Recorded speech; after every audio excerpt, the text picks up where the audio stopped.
Hello and welcome. This is Chapter 8, Section 5. This is the final section in Chapter 8, and it's a relatively brief one, but still important on non-uniform circular motion. Once again, in Chapter 4, we introduced the concepts of not only uniform circular motion with the concept of the period and speed and a centripetal acceleration. And uniform circular motion kinematically was described by an angular position that changes at a constant rate, and that rate is called omega, angular velocity. And then sure enough, once we extend that to include objects whose rotation increase or decrease, like say you turn on a ceiling fan, or say you are able to yank on a flywheel to get it to stop or something, those are pretty large angular accelerations. And fortunately, what gets even more confusing is that there is something called tangential acceleration. So in this graph, or in this figure here, there's a particle that is moving in a circle. The very fact that it's moving in a circle requires it to have an acceleration towards the center. But if its speed is changing while moving in the circle, there has to be a component of net force tangential to the circle.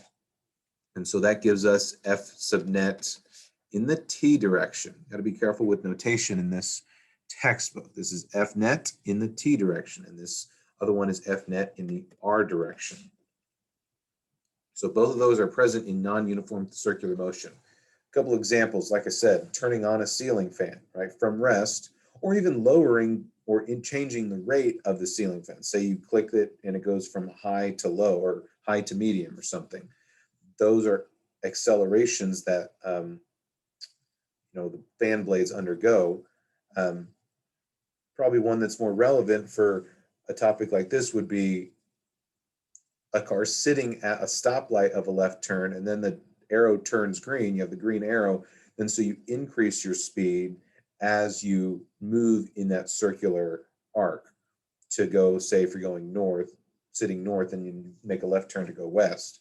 Well, then you'd have a static friction force pushing you towards the center of that circle, but you also have a force in the direction of motion increasing your speed.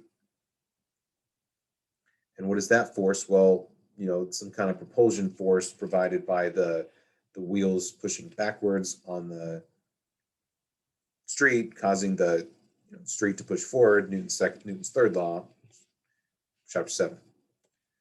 And so we can add to these components to show what happens in non-uniform circular motion. So in it, we still have F net in the r direction equaling m sub ar or m sub v squared over r, or even m omega squared r.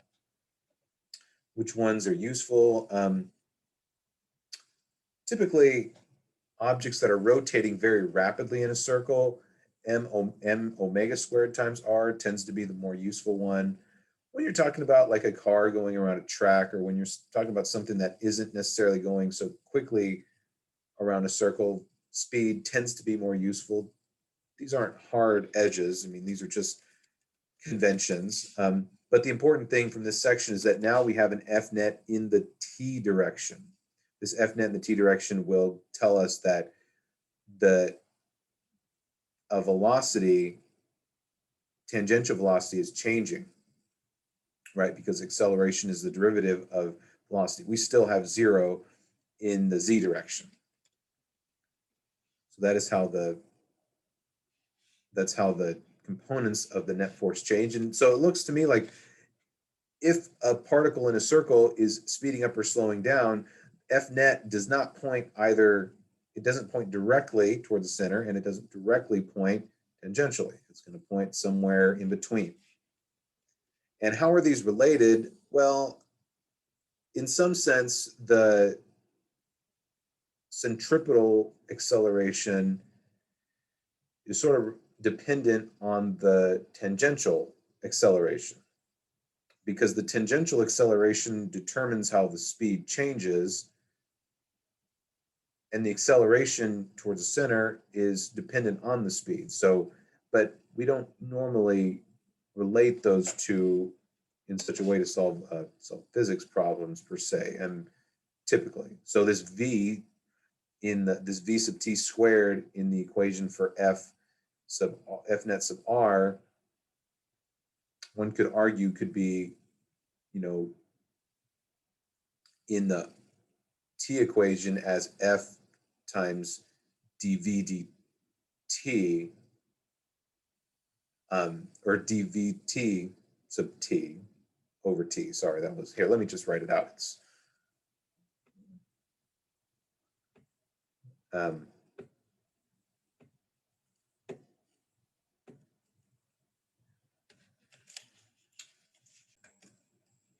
so what we could write is we could call this m sub at. We could call that m times dv sub t. Let's see. Oh, right here. Yeah. M times dv sub t dt. It's kind of confusing.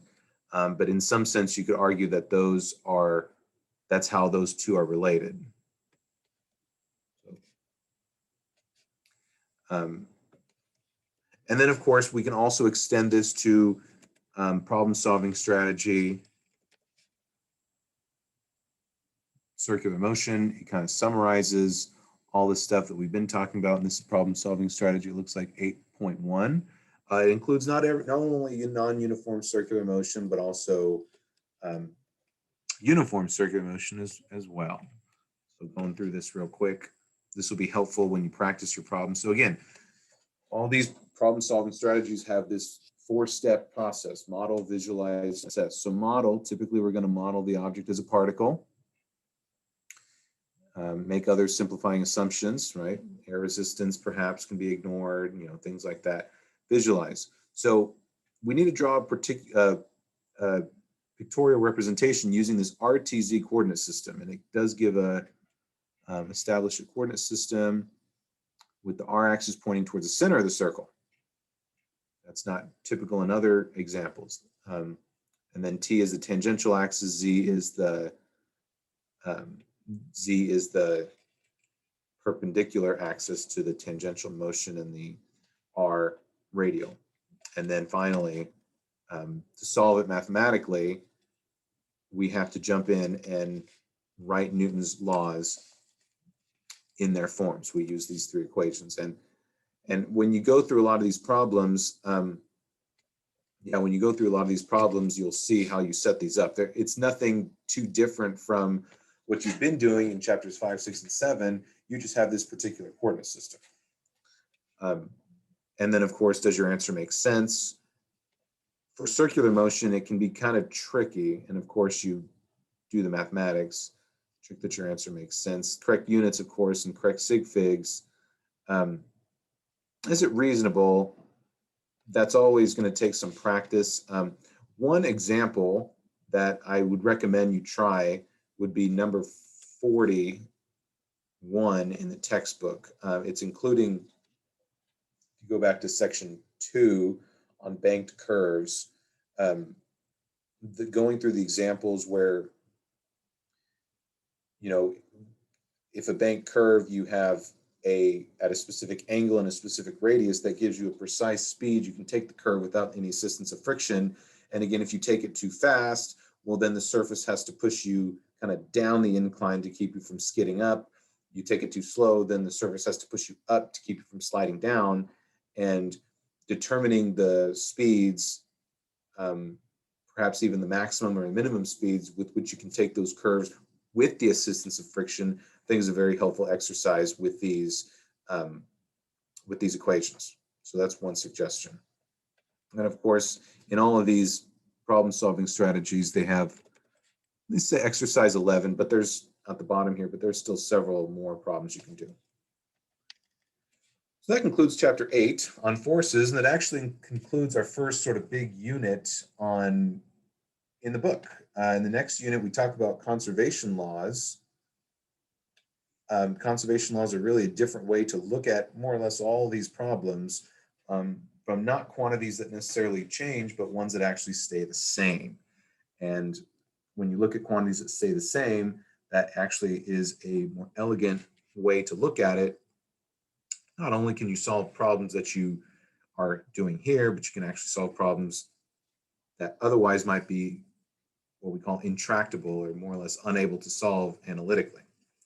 So stick around for that. As usual, thanks for your time, and we'll see you back here for the next set of videos. Take care.